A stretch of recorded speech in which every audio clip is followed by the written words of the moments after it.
வணக்கம் கலை சேனல். இப்போ நம்ம ரசத்தை பற்றி பார்க்க போகிறோம். இது தாளிக்காத நம்ம வைக்க போகிறோம். ரசம் மிளகு ஒரு 1 ஸ்பூன் போட்டுங்க. காஞ்ச மிளகாய் ஒரு 5 போடுங்க. போட்டுக்கலாம். இதை ஒரு சுற்று வந்ததும் தக்காளி போட்டுக்கலாம். இது கொஞ்சம் குறைன்னு இருக்கும்.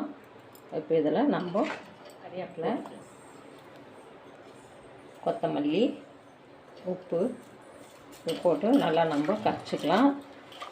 இது என்ன வெளியில் போயிட்டு வந்தோம்னா கூட நம்ம என்ன செய்யறதுன்னு தெரியாமல் இருக்கிறப்போ ஒரு பக்கம் அரைச்சி கழுவி வச்சுக்கிடும். இந்த ரசத்தை வச்சுக்கலாம்.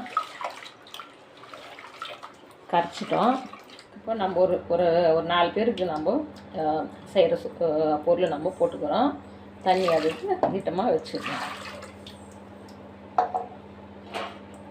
இப்போ மூடிட்டு நம்ம அடுப்பு பற்ற வச்சுக்கலாம். இது ஒரு 3 நிமிஷத்தில் கொதி வந்துடும். இப்போ ரசம் கொதி வந்துடுச்சு. இப்போ கொஞ்சம் தண்ணி ஊற்றி நம்ம ஆஃப் பண்ணிவிட்டு இதை மூடிடலாம்.